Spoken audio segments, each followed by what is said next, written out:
ഭൂപടത്തിലൊന്ന് നോക്കിക്കഴിഞ്ഞാൽ ഒരു ചെറിയ നാരോ കടൽപ്പാത കാണാം. പക്ഷേ നാളെ ഒരു മൂന്നാം ലോക മഹായുദ്ധം ഉണ്ടായാൽ അതിന്റെ തുടക്കവും ഒരുപക്ഷെ ഇവിടെ നിന്ന് തന്നെയായിരിക്കും. ലോകത്തിലെ തന്നെ ഏറ്റവും തിരക്കേറിയ എന്നാൽ ഏറ്റവും അപകടം നിറഞ്ഞ ഒരു കടൽപ്പാതയെപ്പറ്റി നിങ്ങൾ കേട്ടിട്ടുണ്ടോ?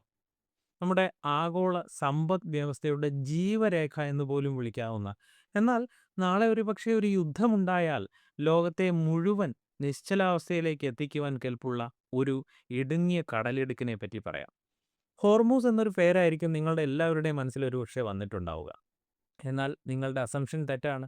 ലോകത്തിലെ ഏറ്റവും വലിയ രണ്ടാമത്തെ സമ്പദ് വ്യവസ്ഥയായിട്ടുള്ള ചൈനയുടെ പോലും ശ്വാസം മുട്ടിക്കുവാൻ കെൽപ്പുള്ള, ലോകത്തെ മുഴുവൻ ഇരുട്ടിലേക്ക് തള്ളിവിടാൻ കെൽപ്പുള്ള ഒരു നാവികപാത, ചൈനയെപ്പോലും ഭയപ്പെടുത്തുന്ന, അമേരിക്കയും ഇന്ത്യയും തന്ത്രങ്ങൾ മെനയുന്ന, അന്താരാഷ്ട്ര മാധ്യമങ്ങൾ വളരെ ഗൗരവത്തോടെ ചർച്ച ചെയ്യുന്ന ഒരു കൊച്ചു കടലിടുക്കിനെ പറ്റി പറയാം. അതാണ് മലാക്ക കടലിടുക്ക്. തങ്ങളുടെ സാമ്പത്തിക സാമ്രാജ്യം തകരാതിരിക്കാൻ ചൈന ഭയത്തോടെ കാണുന്ന മലാക്ക ഡിലമ എന്നത് എന്താണെന്നറിയാമോ? അടുത്ത കാലത്തായി ഈ മേഖലയിൽ ഇന്ത്യയും ചൈനയും തമ്മിൽ നടക്കുന്ന നിശബ്ദമായിട്ടുള്ള പല നീക്കങ്ങൾ ലോകത്തെ എങ്ങോട്ടാണ് നയിക്കുന്നത് എന്നറിയാമോ? യുദ്ധവാർത്തകൾക്കും തർക്കങ്ങൾക്കും പിന്നിലെ യഥാർത്ഥ രഹസ്യം തേടിയാണ് ഇന്നത്തെ വീഡിയോ പോകുന്നത്. നിങ്ങളുടെ വാഹനങ്ങളിലെ ഇന്ധനങ്ങളുടെ വിലയെപ്പോലും നിങ്ങളുടെ പോക്കറ്റിനെ വരെ ബാധിക്കാൻ പോകുന്ന ഒരു പ്രധാനപ്പെട്ട ഒരു പ്രതിസന്ധിയെ പറ്റിയാണ് ഇന്ന് നമ്മൾ സംസാരിക്കുന്നത്. Welcome to my science garage.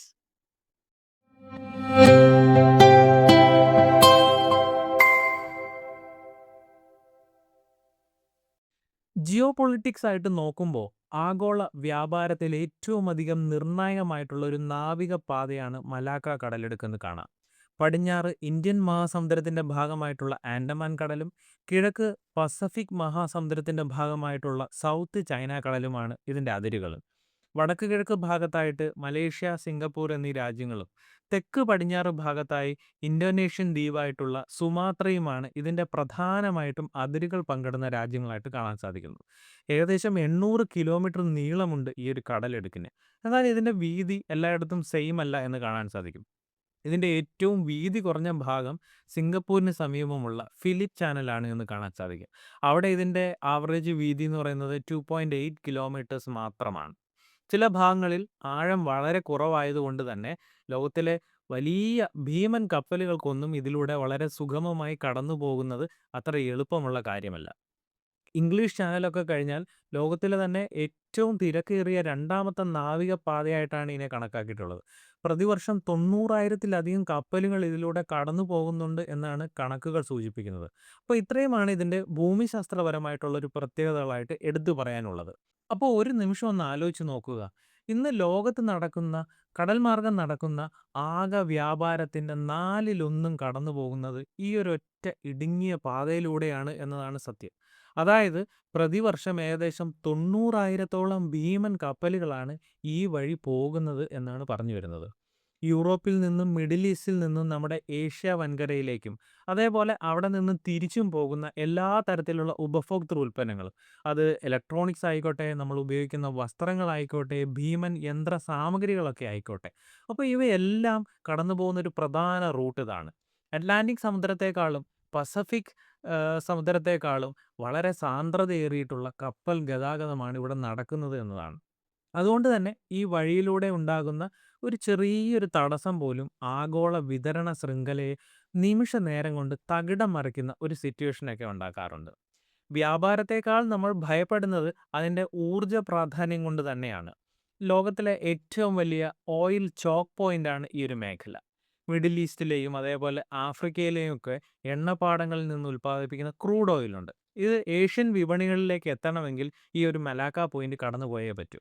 ലോകത്ത് കടൽമാർഗം കൊണ്ടുപോകുന്ന അസംസ്കൃത എണ്ണയുടെ മൂന്നിലൊന്നും ഈ പാതയിലൂടെയാണ് സഞ്ചരിക്കുന്നത് എന്നാണ് പറയുന്നത്. അതായത് പ്രതിദിനം ഏകദേശം 16 മില്യൺ ബാരൽ എണ്ണയാണ് പോകുന്നത്. ഈ പാതയൊന്ന് അടഞ്ഞു കഴിഞ്ഞാൽ, അല്ലെങ്കിൽ ഇവിടെ ഒരു യുദ്ധമൊക്കെ ഉണ്ടായാൽ ലോകത്ത് എണ്ണ വിപണി സ്തംഭിക്കുമെന്നത് തീർച്ചയാണ്. പെട്രോളിനും ഡീസലിനും സ്വർണത്തിൻ്റെ വിലയൊക്കെ ആവുന്ന ഒരു സിറ്റുവേഷൻ ഉണ്ടാവും. ലോകത്തെ എല്ലാ പ്രമുഖ രാജ്യങ്ങളുടെയും ഊർജ്ജ സുരക്ഷയുടെ അവസാന വാക്ക് ഈ ഒരു മലാക്ക കടലെടുക്കാവുന്നതിൻ്റെ പ്രധാന കാര്യം ഇത് തന്നെയാണ്. ഇനി നമുക്ക് ഇതിൻ്റെ ഏറ്റവും വലിയ രാഷ്ട്രീയ സാമ്പത്തിക വശം എന്താണെന്ന് കൂടി ഒന്ന് പരിശോധിച്ച് നോക്കാം. എന്തുകൊണ്ടാണ് ഏഷ്യൻ വൻശക്തികളുടെ ഒരേ ഒരു ആശ്രയമായി ഈ ഒരു കടലിടുക്ക് മാറുന്നതെന്ന് ചിന്തിക്കാം.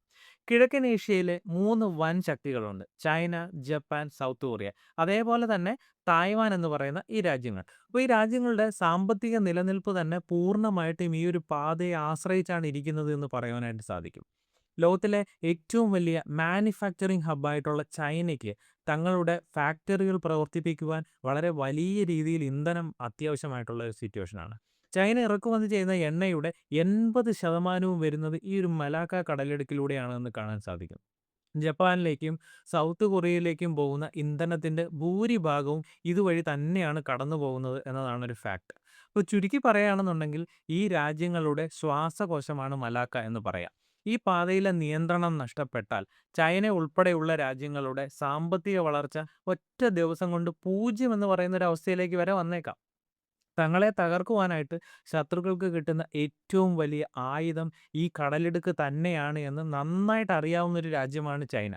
അതുകൊണ്ട് തന്നെയാണ് ചൈന ഇതിനെ മലാക്ക പ്രതിസന്ധി അല്ലെങ്കിൽ മലാക്ക ഡിലമ എന്നൊക്കെയുള്ള പേരിട്ട് വിളിക്കുന്നത്.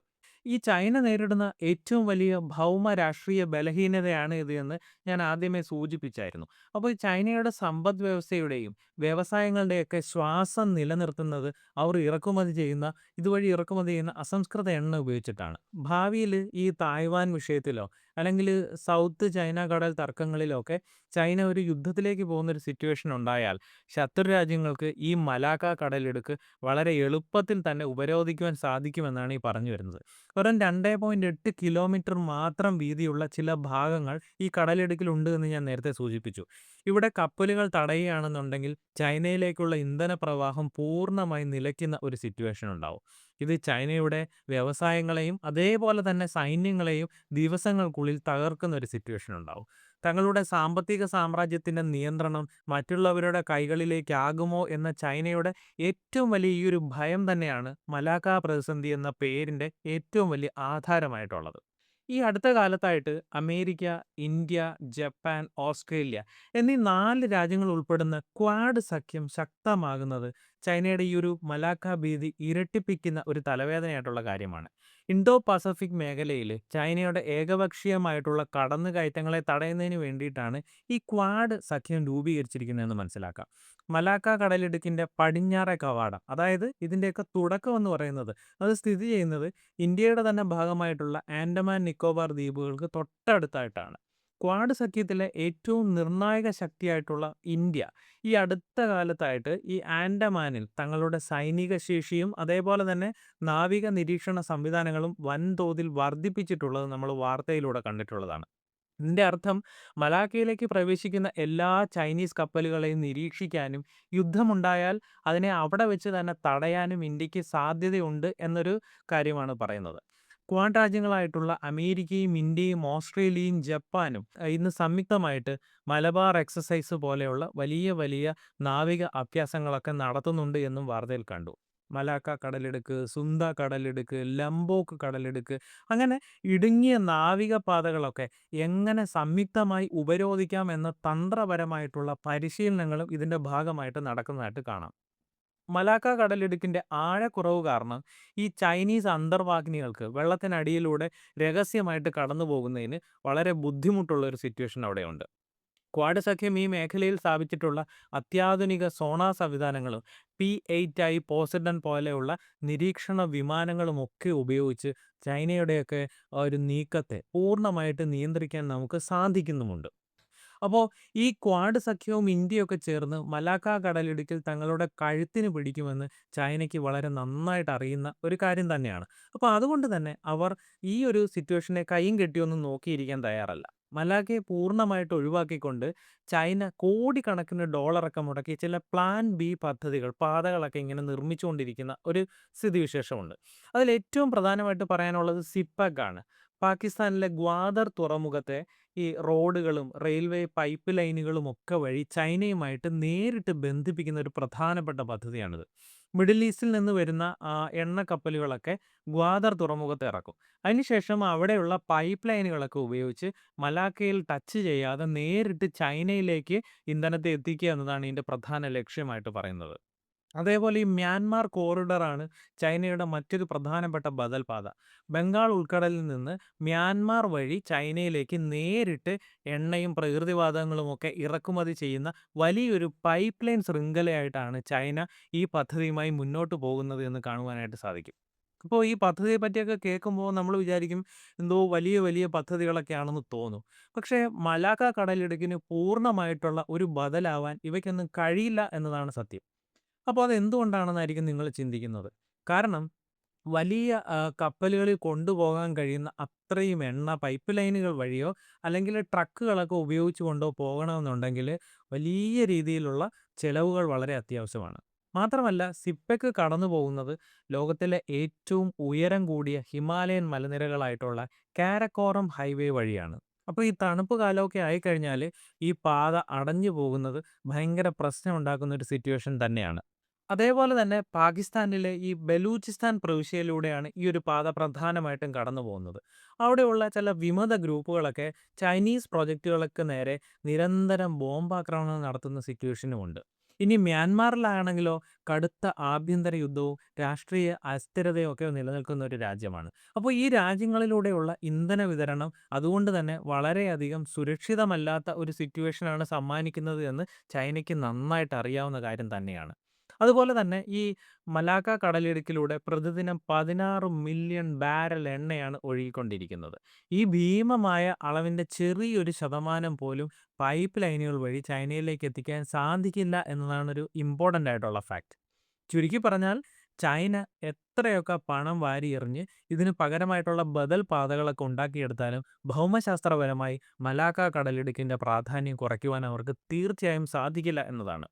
അതുകൊണ്ട് തന്നെ വരും വർഷങ്ങളിലും ഇൻഡോ പസഫിക് മേഖലയിലെ ഏറ്റവും വലിയ തന്ത്രപരമായിട്ടുള്ള യുദ്ധമുനമ്പായി മലാക്ക തുടരുക തന്നെ ചെയ്യും. അതിനാൽ തന്നെ ഈ വാതിൽ ആരുടെ കയ്യിലാണോ ഉള്ളത്, ലോക സമ്പദ് വ്യവസ്ഥയുടെയും വൻ ശക്തികളുടെയും നിയന്ത്രണം അവരുടെ കൈകളിൽ തന്നെ ആയിരിക്കുമെന്നാണ് നിലവിലെ സ്ഥിതി വെച്ച് നമ്മൾ അനുമാനിക്കേണ്ടിയിരിക്കുന്നത്. അപ്പോൾ ഇന്ന് ഈ നിമിഷത്തിൽ നമ്മൾ ഈ വീഡിയോ കണ്ടുകൊണ്ടിരിക്കുമ്പോൾ പോലും മലാക്ക കടലെടുക്ക് വളരെയധികം ശാന്തമായിട്ട് ഒഴുകിക്കൊണ്ടേയിരിക്കുകയാണ്. നൂറുകണക്കിന് ഭീമൻ കപ്പലുകൾ യാതൊരു തടസ്സവുമില്ലാതെ വളരെ നിശബ്ദമായിട്ട് ഇതിലൂടെ ഒഴുകി നീങ്ങിക്കൊണ്ടിരിക്കുന്നുണ്ടാവാം. ആഗോള സമ്പദ് വ്യവസ്ഥയുടെ ഈ ഹൃദയമിടിപ്പ് അത്രമേൽ ശാന്തമായിട്ട് ഇപ്പോൾ മുന്നോട്ട് പോയിക്കൊണ്ടേയിരിക്കുകയാണ്. പക്ഷേ ഒരു കാര്യം ഓർക്കുക, ഇത് കൊടുങ്കാറ്റിന് മുമ്പെയുള്ള നിശബ്ദത മാത്രമായേക്കാം ഒരു പക്ഷേ. നാളെ ഏതെങ്കിലും ഒരു ലോകശക്തിയുടെ പിടിവാശിയിലോ ഏതെങ്കിലും തരത്തിലുള്ള വാശിയിൽ ഈ ഒരു നാവികപാതയ്ക്ക് നേരെ ഒരു ഭീഷണി ഉണ്ടായാൽ ഈ വാതിൽ ഏതെങ്കിലും ഒരു രാജ്യം അടച്ചുപൂട്ടുവാൻ തീരുമാനിച്ചാൽ അത് നമ്മൾ വിചാരിക്കുന്നതിലും വളരെ വലിയ രീതിയിലുള്ള ദുരന്തത്തിലേക്കായിരിക്കും കൊണ്ടെത്തിക്കുക. ഈ ലോകത്തെ ആ രീതിയിലാക്കി മാറ്റും. ഹോർമോസ് കടലിടുക്ക് അതിന് ഏറ്റവും വലിയൊരു ഉദാഹരണമായിട്ട് നമ്മുടെ മുന്നിൽ തന്നെ ഇപ്പോൾ ഉള്ള കാര്യമാണ്. ഇതൊരു പക്ഷേ വലിയൊരു യുദ്ധത്തിൻ്റെ തുടക്കത്തിൽ തന്നെ കൊണ്ടെത്തിക്കാം. അപ്പോൾ അന്താരാഷ്ട്ര വിപണിയിലെ കടുത്ത വിലക്കയറ്റത്തിലേക്ക് വരെ കൊണ്ടുപോയേക്കാം. നമ്മുടെ നാട്ടിലെ പെട്രോൾ പമ്പുകൾക്ക് മുന്നിലെ കിലോമീറ്ററുകളോളം നീളുന്ന ഒരു ക്യൂ ഇതിലൂടെ സൃഷ്ടിക്കപ്പെട്ടേക്കാം. അപ്പോൾ ചെറിയൊരു അസ്വസ്ഥത ഉണ്ടായാൽ പോലും അത് ബാധിക്കാൻ പോകുന്നത് സാധാരണക്കാരായിട്ടുള്ള നമ്മളെപ്പോലുള്ള ആൾക്കാരുള്ള രാജ്യങ്ങളെയാണ്. നമ്മുടെ പോക്കറ്റിനെയാണ് ബാധിക്കുന്നത്. അതുകൊണ്ട് തന്നെയാണ് ലോകം മുഴുവൻ നിശബ്ദതയോടുകൂടി കണ്ണും നട്ടിരിക്കുന്ന ഈ ഒരു ചെറിയ വിഷയത്തിലേക്ക് എല്ലാവരുടെയും ശ്രദ്ധ ഇന്നത്തെ വീഡിയോയിലൂടെ ഞാൻ എത്തിച്ചത്. അപ്പോൾ ഈ ഒരു വിഷയത്തിൽ നിങ്ങളുടെ അഭിപ്രായങ്ങൾ എന്തൊക്കെയാണെന്ന് തീർച്ചയായിട്ടും രേഖപ്പെടുത്തുക. ചൈന മലാക്കയ്ക്ക് ആൾട്ടർനേറ്റീവ് ആയിട്ടുള്ള ഒരു പ്ലാൻ ഉണ്ടാക്കുമെന്ന് നിങ്ങൾക്ക് തോന്നുന്നുണ്ടോ? അതോ ഇന്ത്യയും ക്വാഡ് സഖ്യവും ഇവിടെ തുടർന്നും ആധിപത്യം ഉണ്ടാക്കുമോ? തീർച്ചയായും കമൻറ്റ് ചെയ്യുക. വീഡിയോ ഇഷ്ടപ്പെടുകയാണെന്നുണ്ടെങ്കിൽ ലൈക്ക് ചെയ്യുന്നതിനോടൊപ്പം തന്നെ നിങ്ങളുടെ സുഹൃത്തുക്കൾക്ക് മാക്സിമം ഷെയർ ചെയ്യാൻ ശ്രമിക്കുക. ഒപ്പം എൻ്റെ ഈ ഒരു കൊച്ചു ചാനൽ സബ്സ്ക്രൈബ് ചെയ്യാനും മറക്കരുത്. അപ്പോൾ ഇതുപോലെ ഇമ്പോർട്ടൻ്റ് ആയിട്ടുള്ള മറ്റൊരു വീഡിയോയുമായി മറ്റൊരു ദിവസം വീണ്ടും കാണും വരെ it's me Liju signing off.